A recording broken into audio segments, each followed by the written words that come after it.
Hayom, Yom HaZikaron, L'chalalei Marchot Yisrael v'nifkei Pulot Haiva. Today is Yom HaZikaron, a day in which we, alongside Israeli and diaspora Jews, commemorate the loss of 23,741 men and women who gave their lives in the course of their service in Sahel, defending our country, and the victims of terror, men, women, and children who were killed by virtue of the fact that they lived in Eretz and Medinat Israel.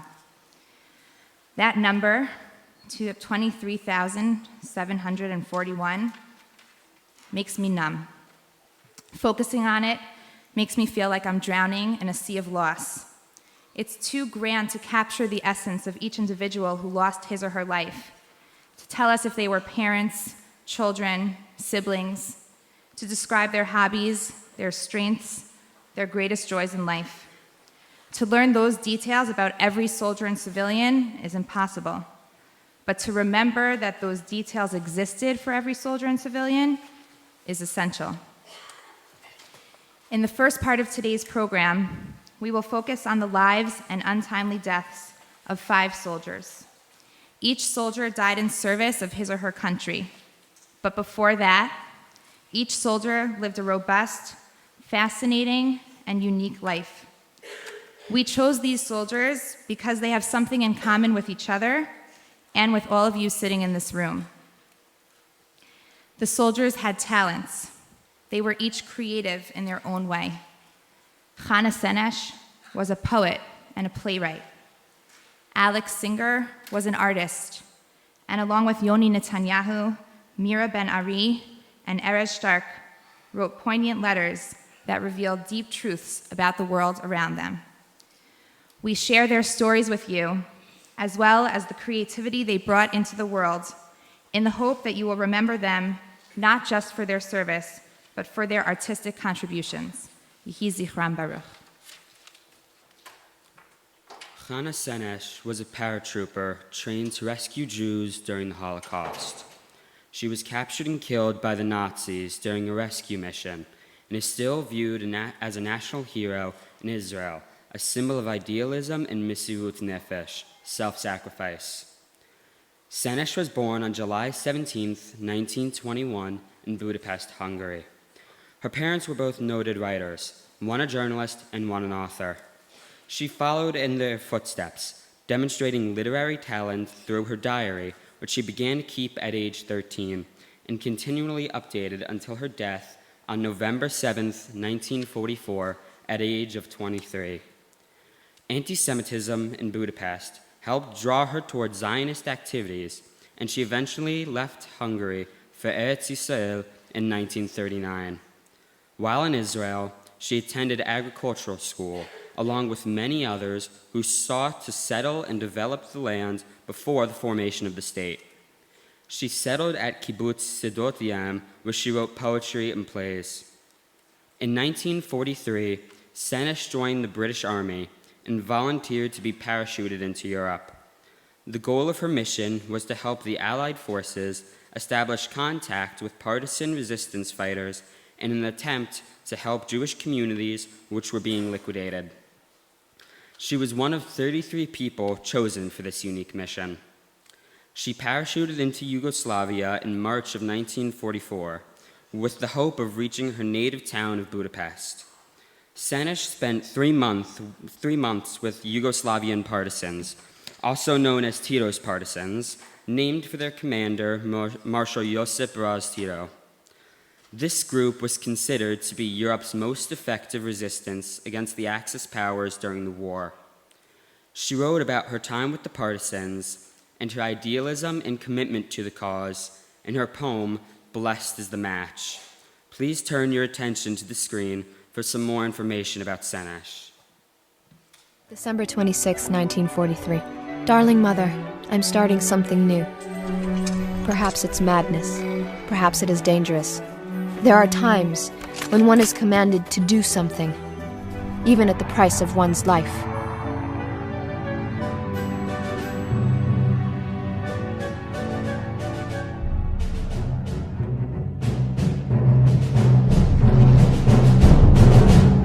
The parachutists would have the mission to make contact with the Jews of Hungary, find means of rescuing them, find means of stimulating resistance. In the mountains, one hears the question, "Whom shall I send?" And the answer, "Send me." Suddenly, Hannah and I realized that we were surrounded with no means of escape. Hannah threw her arms around my neck, sobbing, "Mother, forgive me." Hannah Senesh understood small gestures can mean very big things. She understood what one person can do. She was such a combination of courage and gentleness. I don't want to spoil the image of our Joan d'Arc, but I didn't like her. I admired her. Hundreds of millions of Europeans were captive peoples. And here was this little group who said, we're going to try to do something. The courage, the poetry, the dream combined in one person. Blessed is the match, consumed in kindling flame.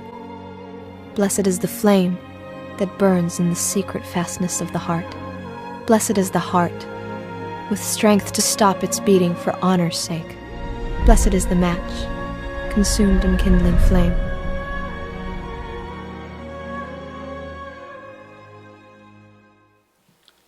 On June 7th, 1944, as Hungarian Jews were being deported at increased rates, Senesh crossed the border into Hungary. Almost immediately, she was apprehended by Hungarian police, and over the period of the next several months, she was tortured, cruelly and repeatedly. Despite this brutal treatment, she refused to divulge any information about her mission. This was even the case when her captors informed her that they would harm her mother should she fail to cooperate. She was put on trial in October, where she defended her actions and refused to ask for leniency. Hannah Senesh was executed by a firing squad on November 7th, 1944.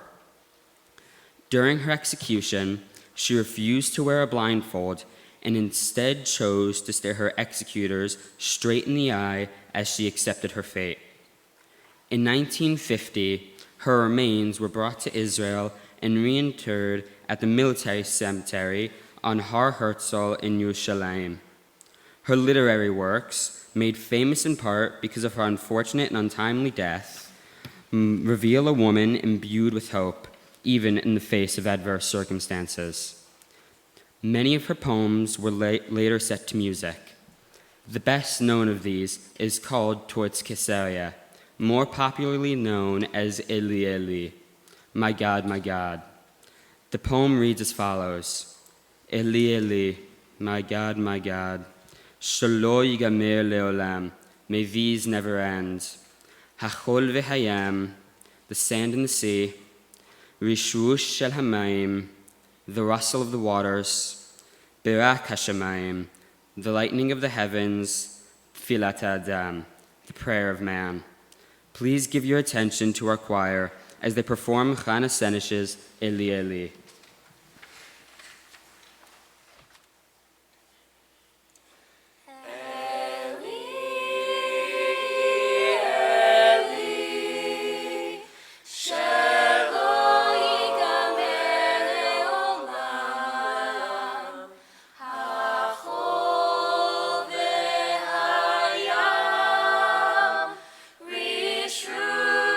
Shel hamayim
friend Ari was born in Berlin in 1926. She moved to Israel when she was 7 years old and joined Lehi, a pre-state Israeli military organization, at the age of 14. She was an avid writer and became known for the profound thoughts she was able to express at such a young age. After she graduated high school, she moved to Kibbutz Nitzanim, where she met and married her husband Eliakim. Mira specialized in radio communications. At the age of 20, she gave birth to a son named Donnie. Mira's husband was a member of the Palmach, another Israeli military organization, and spent much of his time on military operations outside of the kibbutz.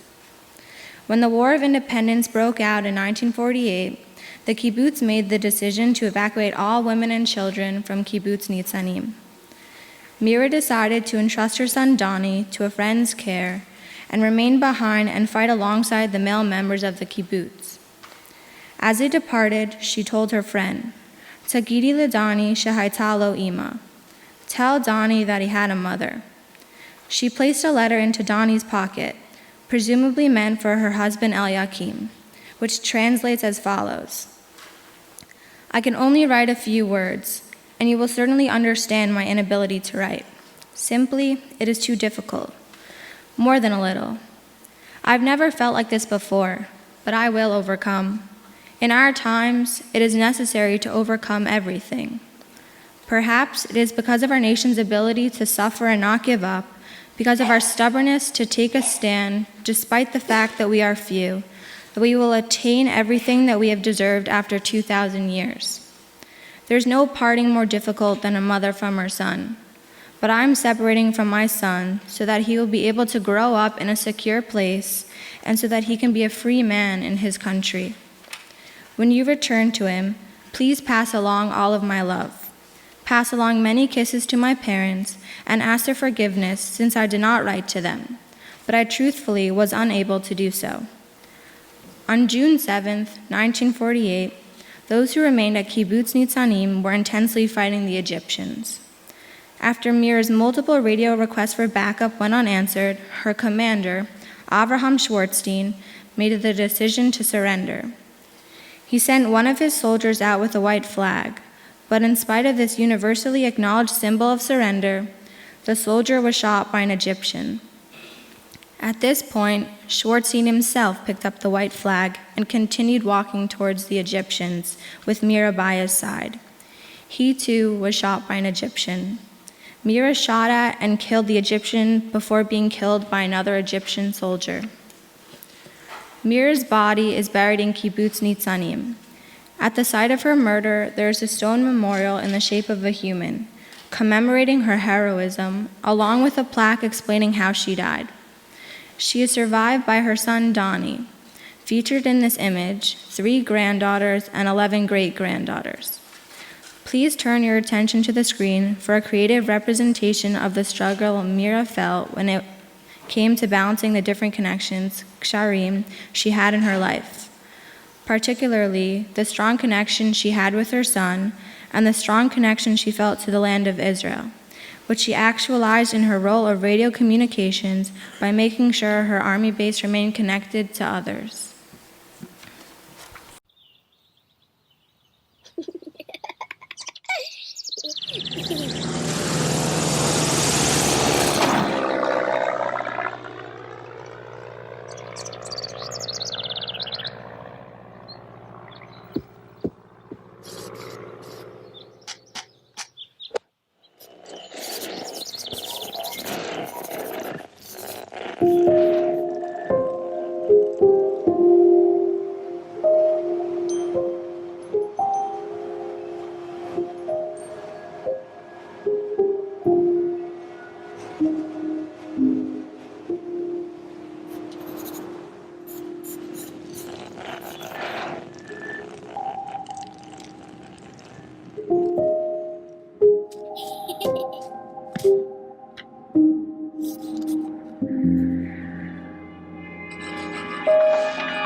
Yonatan Yoni Netanyahu was born on March 13, 1946, right here in New York City.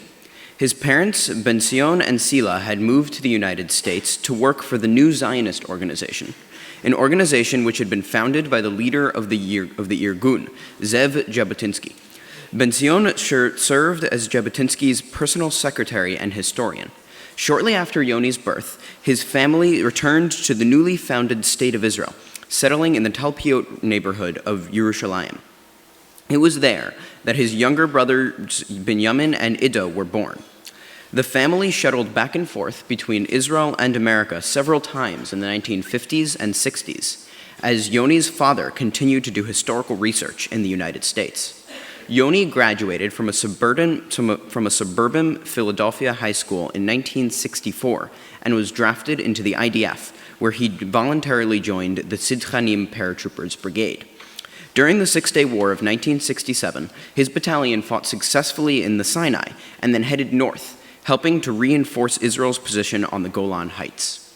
During that battle, Yoni was wounded while helping rescue another soldier who was wounded deep behind enemy lines. Shortly after the war, in August of 1967, he married his longtime girlfriend Tuti, and they went to the United States, where Yoni enrolled in Harvard University.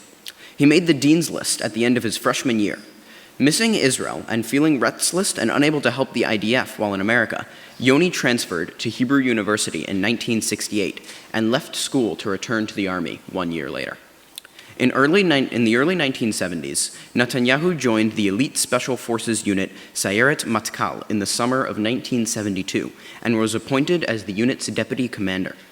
During his time in Sayeret Matkal, he participated in many of Israel's most famous and daring missions, including Operation Spring of Youth, in which members of the terrorist organization Black September, the terrorists who murdered the Israeli delegation at the Munich Olympics, were selectively killed by Sayeret Matkal and other Israeli special forces. Following the Yom Kippur War in 1973, Netanyahu was awarded the Itor HaMofayet, the Medal of Distinguished Service, Israel's third highest military decoration, for his wartime conduct. On June 27, 1976, members of the Popular Front for the Liberation of Palestine hijacked an Air France flight out of Athens, headed for Tel Aviv. Over the course of the week, the hijackers freed many of the non-Israeli passengers.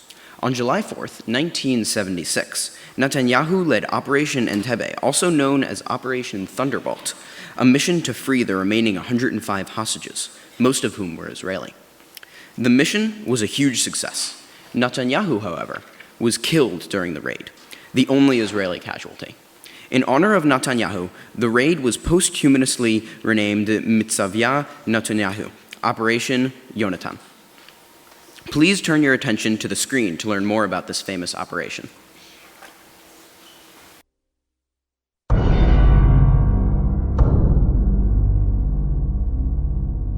The hijackers put off their deadline to 8 a.m. Sunday after Israel broke its long-standing policy and agreed to negotiate. This policy change came today when Palestine hijackers in Uganda released 101 more hostages, but held the Air France crew of 12 and 98 passengers under threat of death.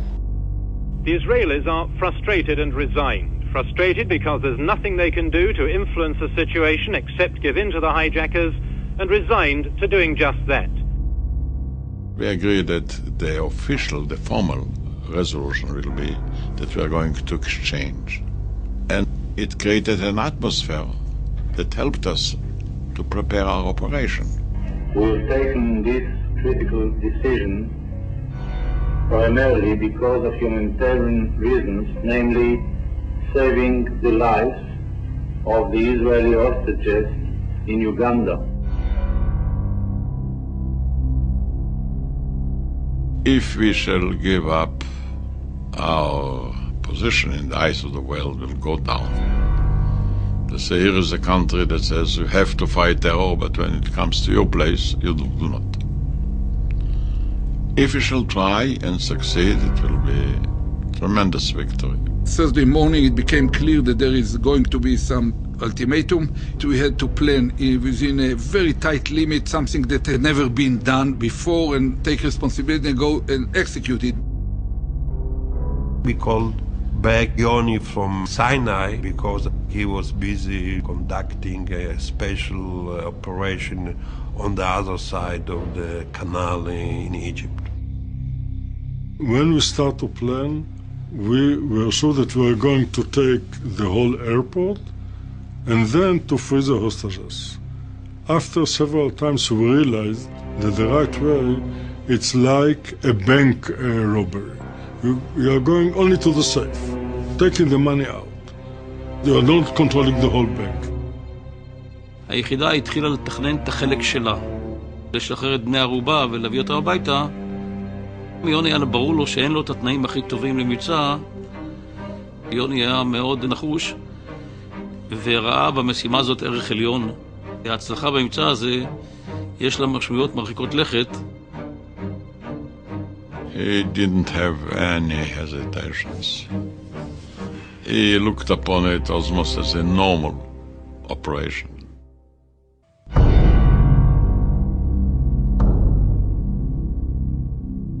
Israeli government ministers worked into the Jewish Sabbath tonight on negotiations for the release of about 100 Israelis and other Jews from Palestinian hijackers in Uganda. Today they assembled their remaining 110 hostages in small groups and surrounded them with dynamite to await Sunday's deadline. Time was running out, and the fear, anxiety, and frustration of the relatives of the Israeli hostages held at Entebbe spilled out into an angry outpouring of emotion. Give the hijackers what they want, they screamed. Just let our loved ones come back alive.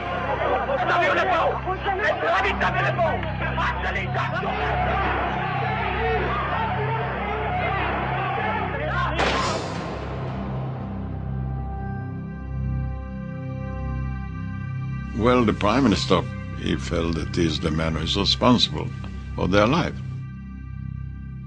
They came to him to talk, says, look, save our children.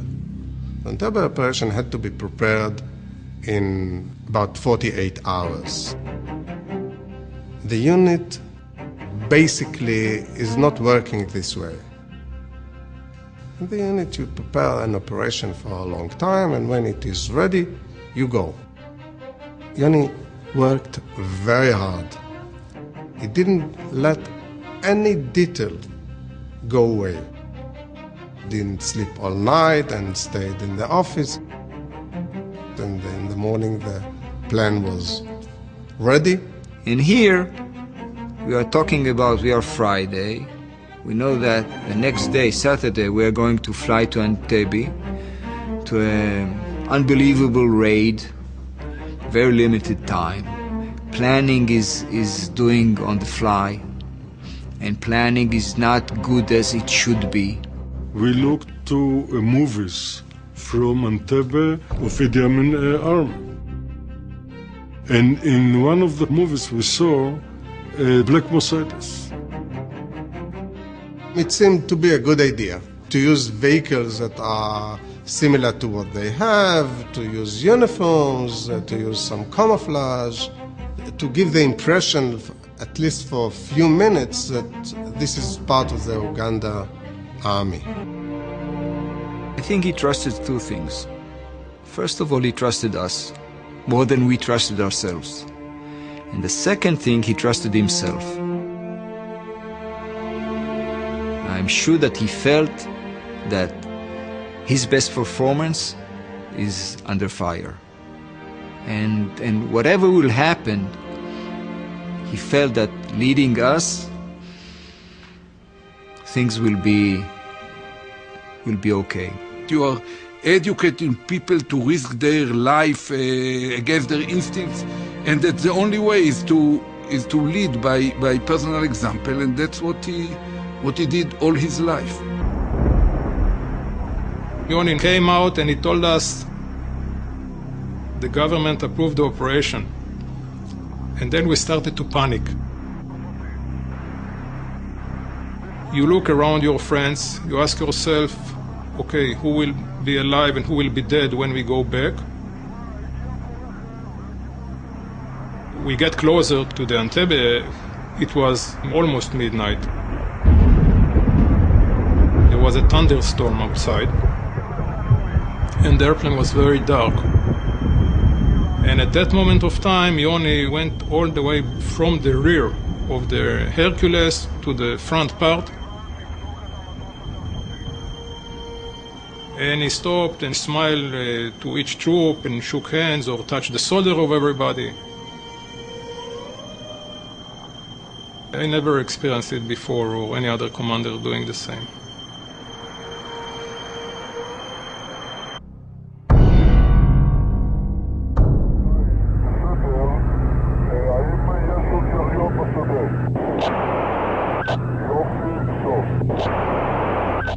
We see the Ugandan guards as we're driving towards the terminal building.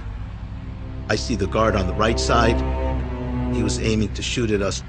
Yoni and the officer who's sitting behind him pulled out the handguns that we had with silencers on him and were shooting at the guards. And right after that, we hear a machine gun going off from the Jeep behind us. And all of a sudden, from quiet, we go into full combat mode. Surprise is over. So you don't think about your life anymore. You don't think about cover anymore. You just run like crazy. And you shoot the terrorists before they shoot the hostages.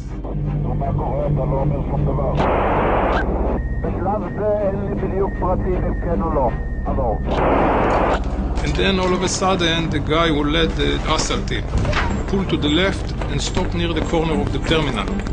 And Yoni, he shouts, "Move, move, move, move. Don't stop." He couldn't, like us, kneel against the wall and crawl and walk slowly. He was moving ahead, making all of us follow him.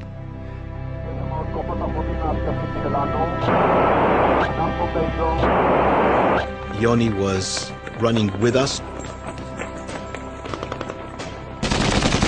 and I saw Yoni stumble. And that was the last that I saw of Yoni.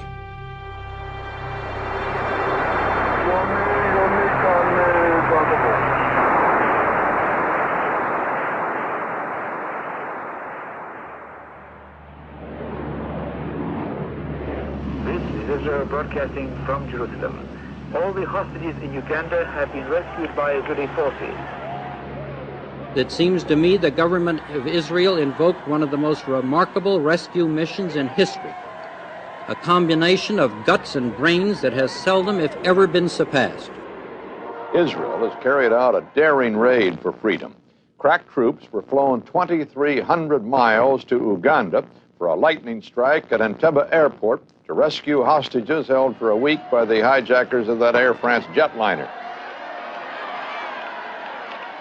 It was during the week of the bicentennial.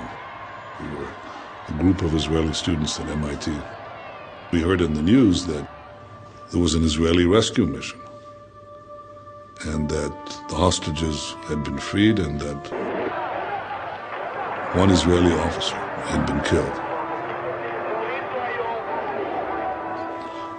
I said, why did they say one officer? I went back, I called my wife, waked her up, and told her the operation succeeded.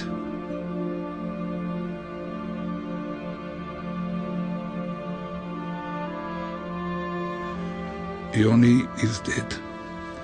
Please go down to Bruria, wake her up, and stay with her because someone will come to inform her, and it's inconceivable to me that she will hear the knock on the door, tell her what happened, and sit with her until someone comes there.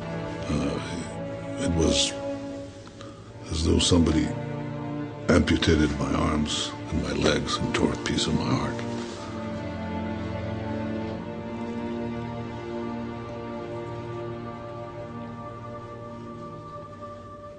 Yeah.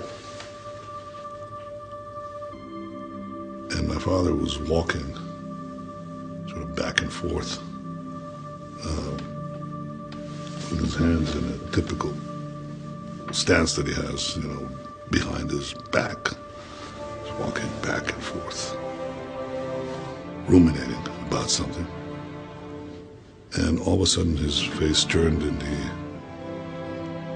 he saw me. And I think he said, "Bibi, what are you doing here?" And then his expression changed and he understood immediately. And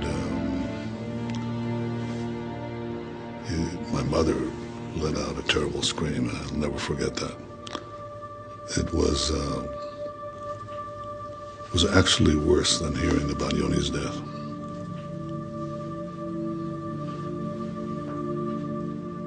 Because in a way it was their death too.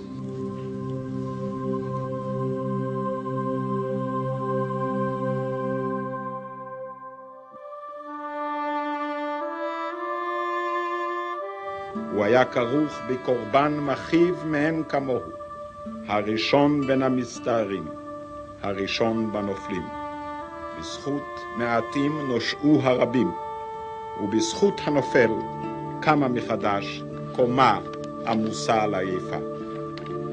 ועליו ועליהם אפשר לומר בלשון דוד, מנשרים כלו, מאריות גברו, יהונתן על במותיך חלל, צר לי עליך, אחי יונתן, נעמת לי מאוד, נפלאתה אהבתך.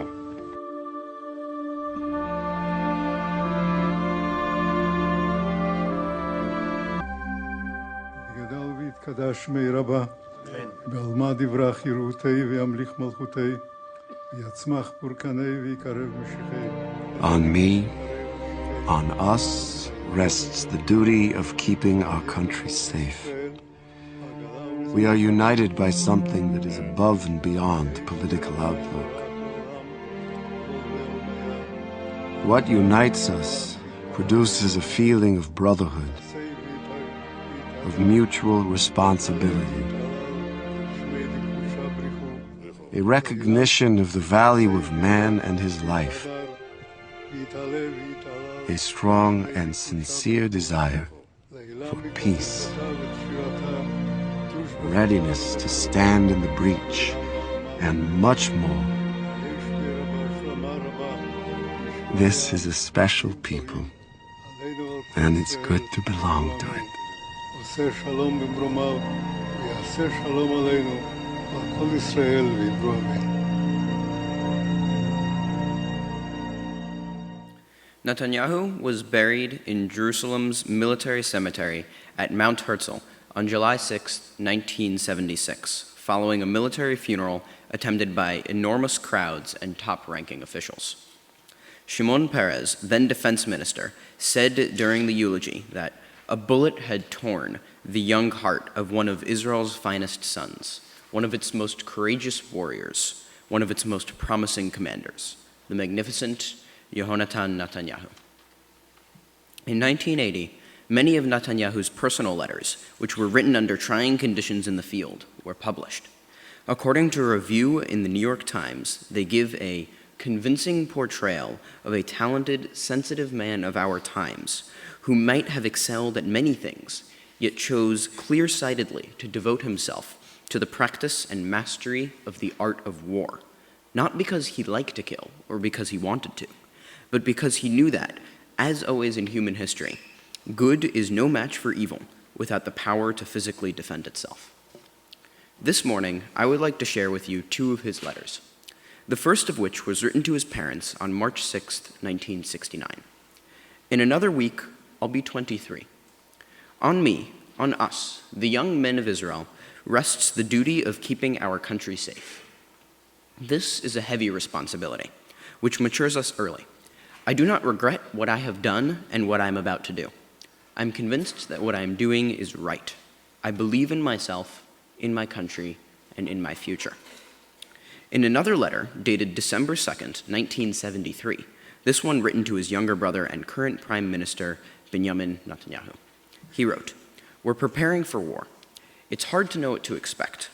What I'm positive of is that will be a next round, and others after that. But I would rather opt for living here in continual battle than for becoming part of the wandering Jewish people. Any compromise will simply hasten the end. As I don't intend to tell my grandchildren about the Jewish state in the 20th century as a mere brief and transient episode in thousands of years of wandering, I intend to hold on here with all my might." 2.5 years later, Yoni Netanyahu, one of Israel's greatest heroes, fell in battle at the age of 30, ensuring that his people do not once again become a wandering people. The choir will now sing El Eretz Tzvi, a song about Mitzvah Netanyahu.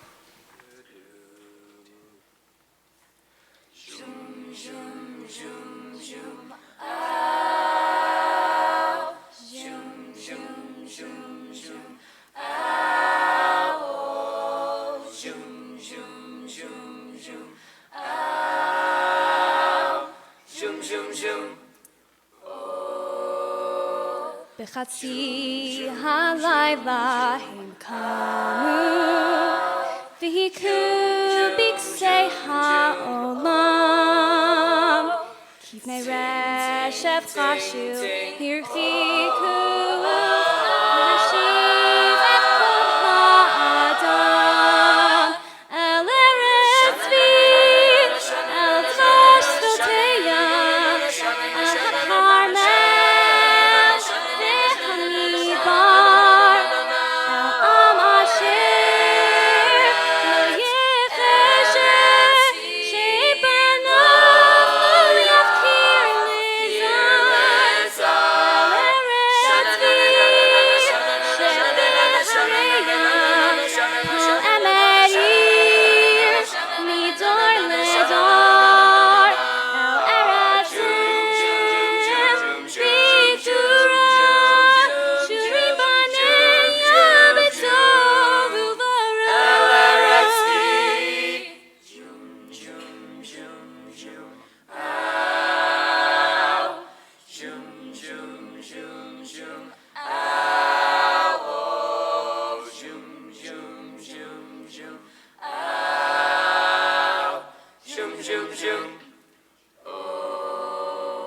בחצי הלילה חרד בשדותינו רוח שרף ערבה אילמת תרכין אז ראש על אשר עם שחר לא שב אל ארץ צבי אל דבש שדותיה אל הכרמל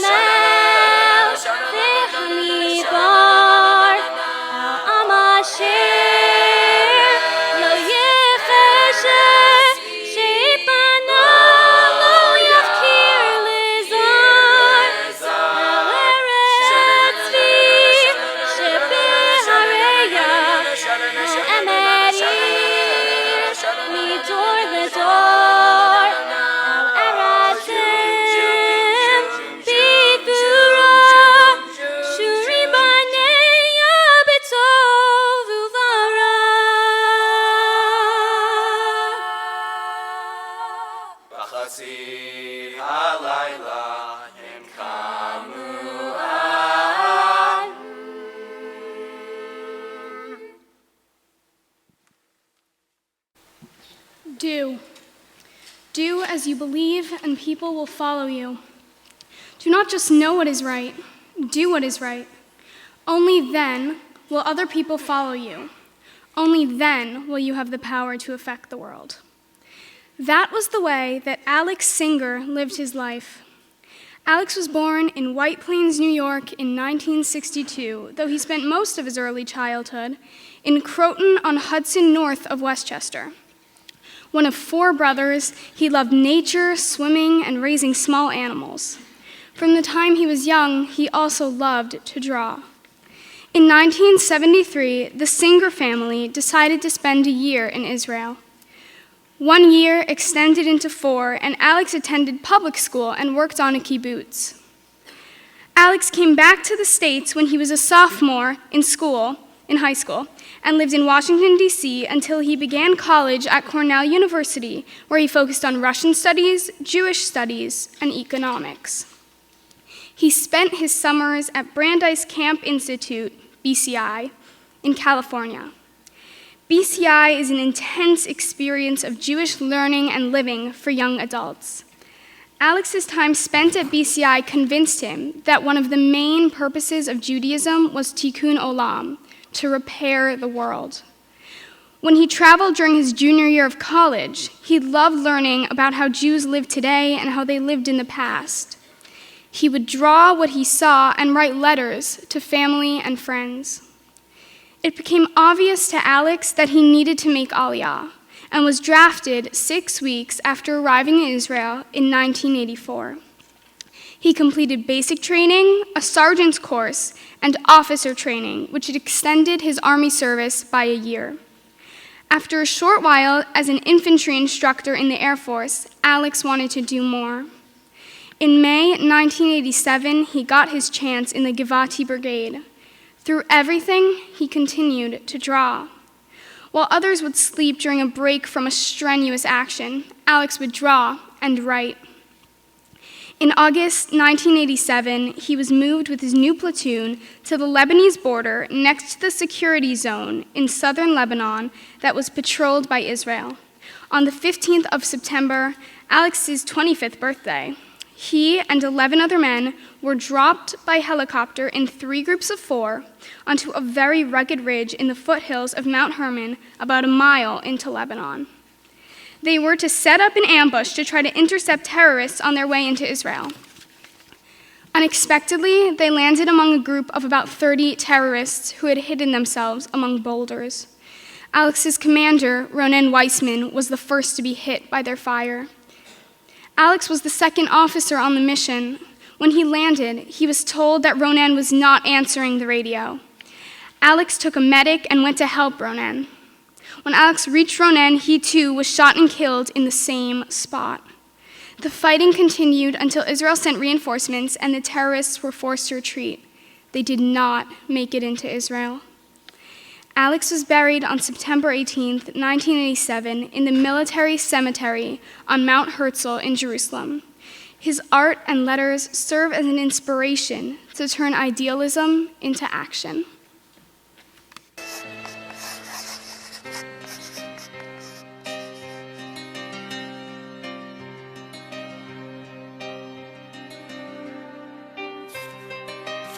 Dear Benj, happy birthday. If you decide to make something new, the key is to make your activity something that you are not doing for yourself, to find something that you can do for others. This sounds very, very odd, but it is true. Sorry for preaching, but I don't want you to kick yourself when you're 21, like I am kicking myself, for having wasted so much time when I was younger on myself. Love, Alex. February 3rd, 1985. Dear Mom and Dad, I just got off the phone with you just to show you that talking doesn't make me less likely to write. It's Monday now.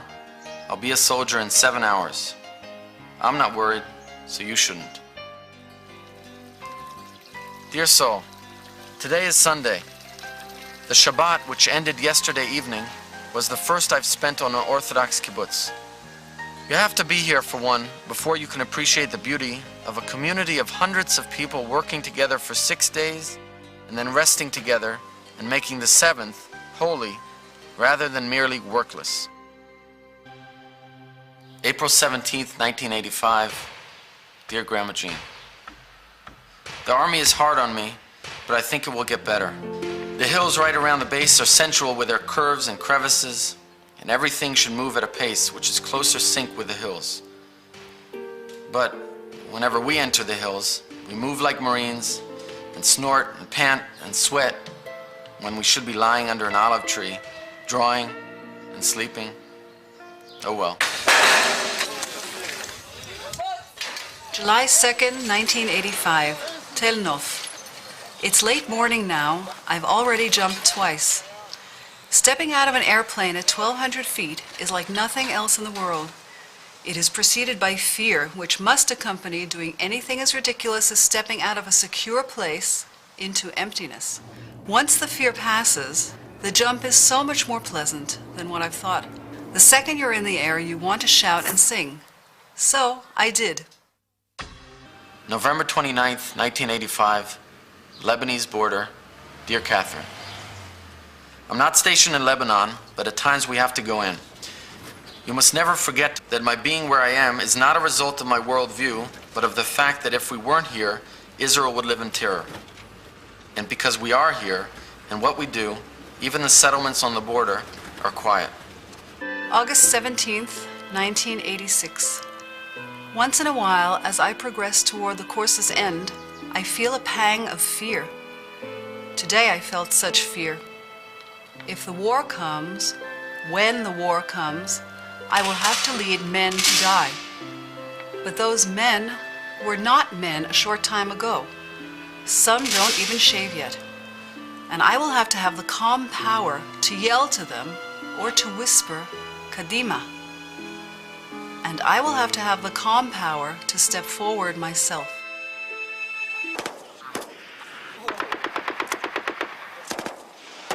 Last letter, unfinished, September 13th, 1987. Dear Harold, the day after tomorrow I'll be 25. This is a good age, the prime of life. It is once again a time of decision for me. I've decided I would like to be a company commander. So I don't feel like I'm aging.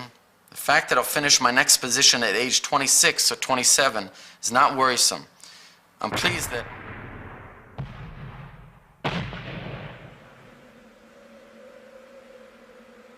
Serving as a Givati platoon commander, Alex was killed on Har Dov in the security zone of Lebanon on his 25th birthday, September 15th, 1987.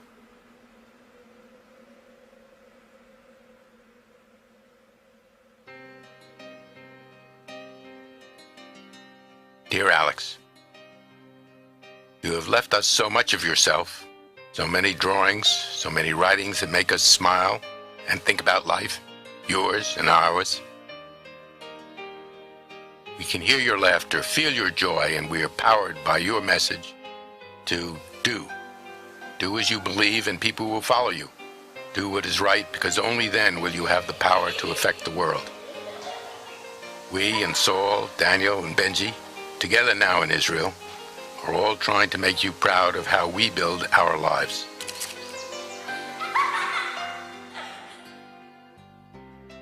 Love, Mom and Dad.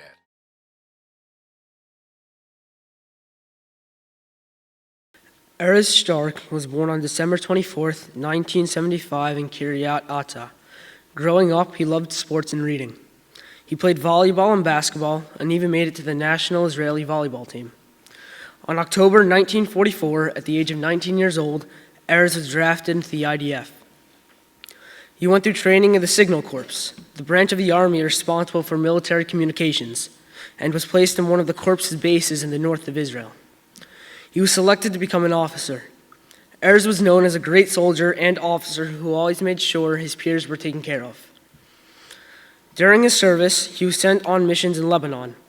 After the 1992 war in Lebanon, Israel had withdrawn into having security zones along the Israel-Lebanon border.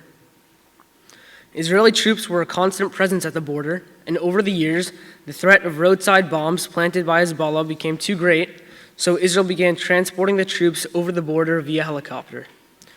In February of 1997, Erez, along with 72 other military personnel, was being transferred by helicopter into South Lebanon.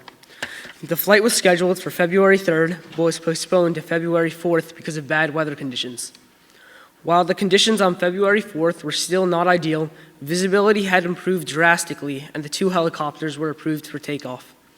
Tragically, they ended up colliding above Moshav Shar Yashuv. The rotor of the first helicopter struck the tail of the second, and both helicopters crashed almost instantly. As the helicopters crashed, witnesses from the Moshav described seeing balls of fire fueled by the gasoline.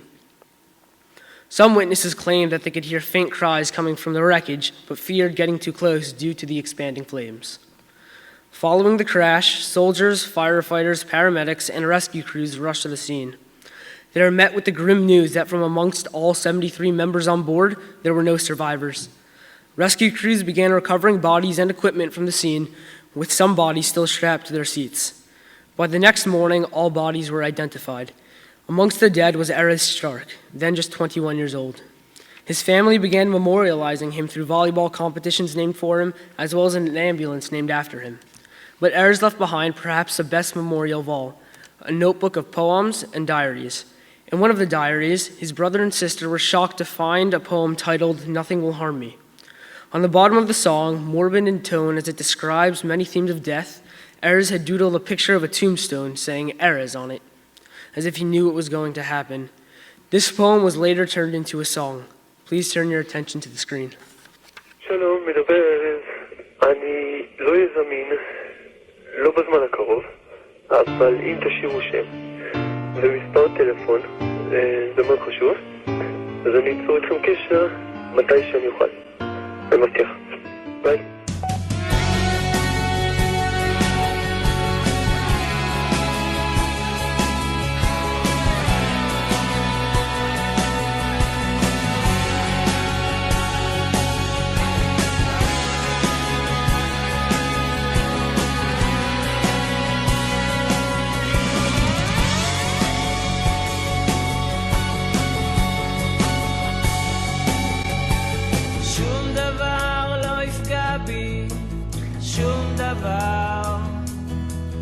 לא אישה, לא כדור מחבלים, שום דבר.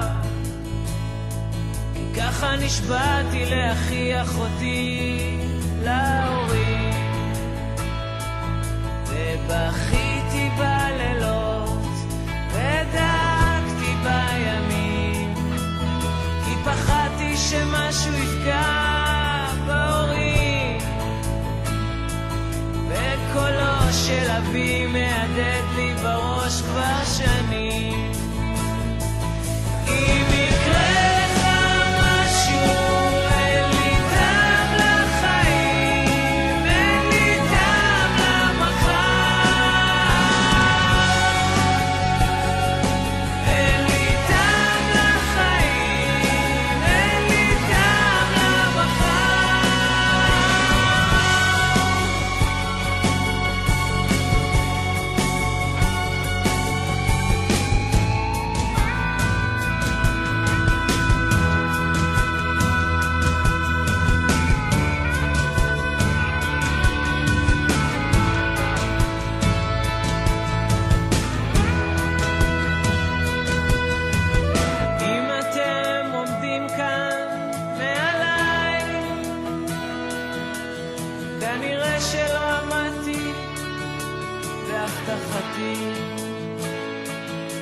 מצטער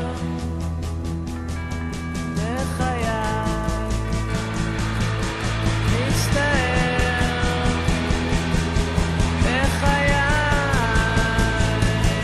מצטער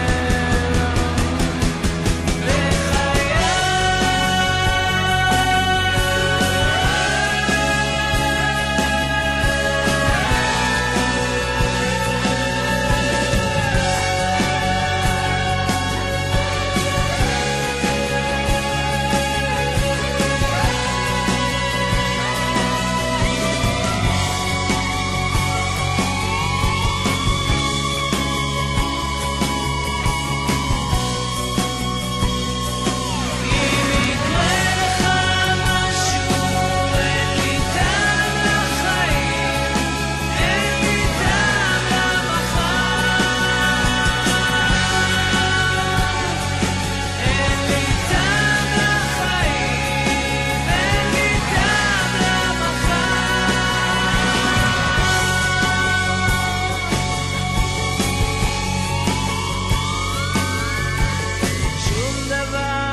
לא אישה, לא כדור מחבלים, שום דבר.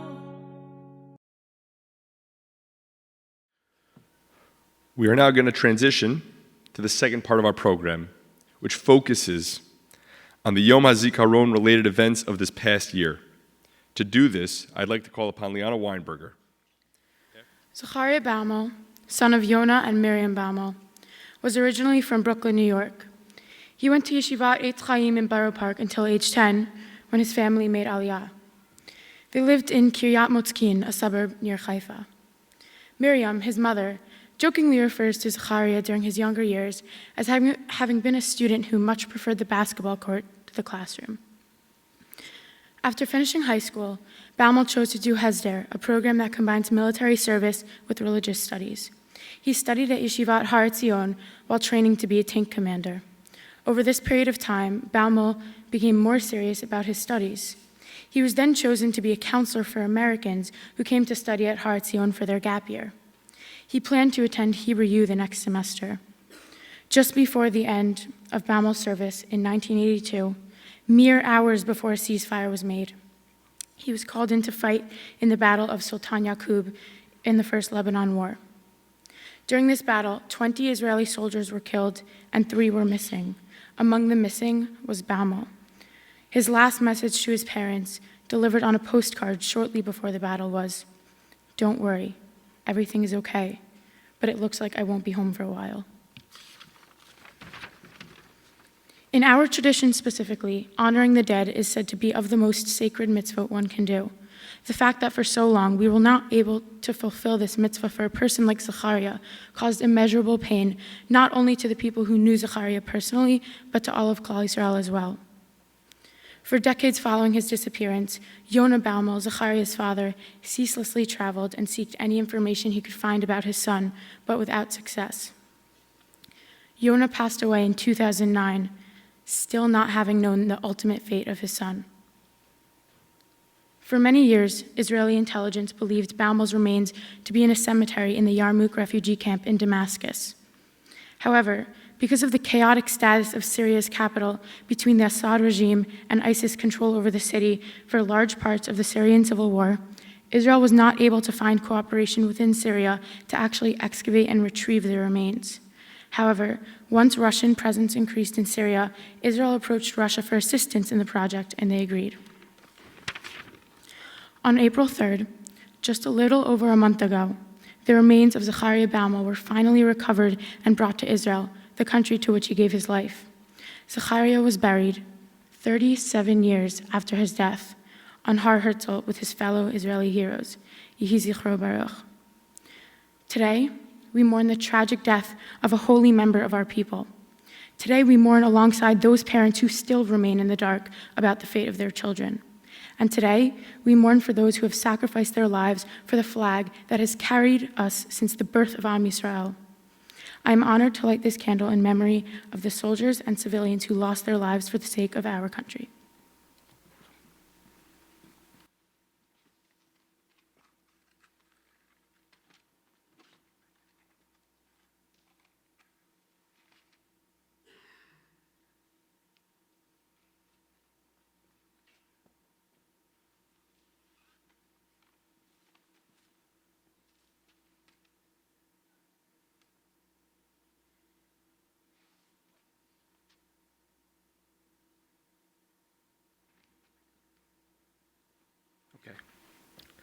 At 11 o'clock, every Yom HaZikaron, there's a siren that goes off in Israel, and everything comes to a halt.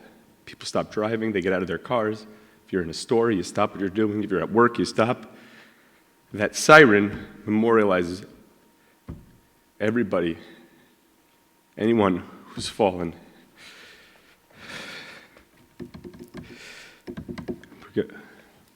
Please rise to listen to the siren.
Please remain standing.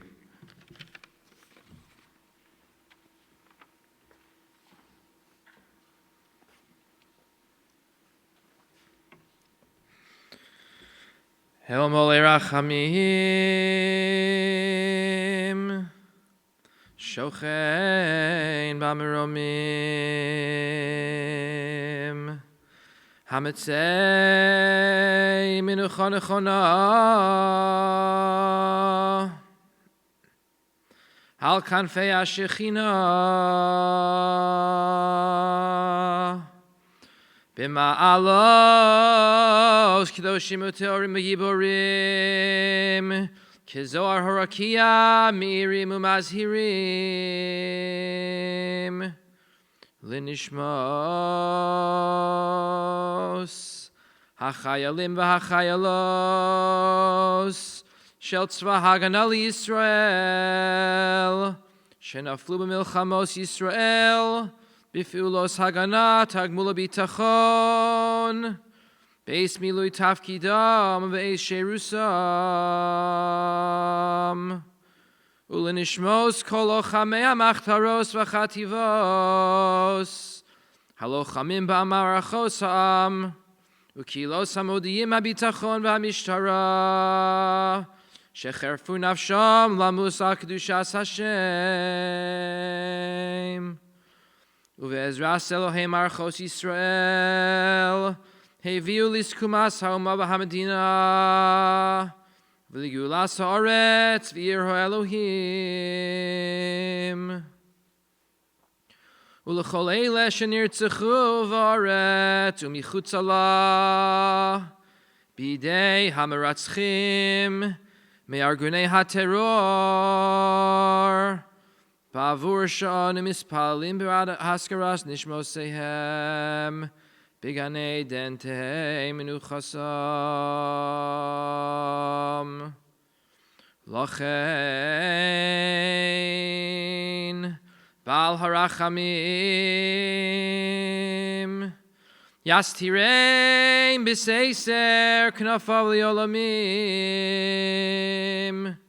B'Yitzror Hachayim Es Nishmosehem Adonai Hu Nachlasam V'Yanuchu B'Shalom Mishkivosam V'Yamdu L'Goralam L'Kates Hayamin V'Nomar Amen.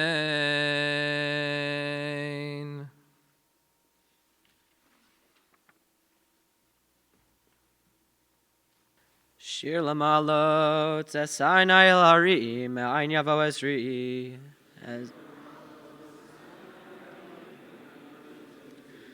Ezri Me'im Adonai Yoseh Shemayim Va'aretz Al Yitain Lamot Raglecha Al Yanum Shomrecha Hine lo yanum v'lo yishan shomer Yisrael. Adonai shomrecha, Adonai tzilcha, al yad yaminecha. Yomam hashemesh lo yakaka, v'yareach balayla. Adonai yishmorcha mikol ra, yishmor et nafshecha. Adonai yishmor tzedcha v'echa me'ata v'yad olam. Misha berach avotenu Avraham Yitzchak v'Yaakov. Hu yavarech et chayalei tzava haganal Yisrael v'anshei kachot habitachon. Hamdim al mishmar tzenu v'arei Eloheinu migvol ha'levanon v'ad mibar Mitzrayim umin hayam hagadol ad lavo harava v'bakol makom shehem v'yabasha ba'ir v'yam. Yitain Adonai et oivenu hakamim aleinu nigafim lifnehem. Hakadosh Baruch Hu yishmor v'yatzil et chayleinu mikol tzara v'tzukah umikol nega u'machala v'yishlach bracha v'tzacha b'chol masei yedehem. Yadber sonenu tachtem v'tern b'keter Yeshua u'b'ater nitzachon. V'kuyam b'hem hakatuf. Ki Adonai Elohechem holech imachem li'ilachem lachem im oivechem le'oshietchem v'namar amen. Can I ask everybody to remain standing, please, as we recite, as we sing together, Hatikva.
I'd like to thank everybody who worked so hard to put together this incredible assembly.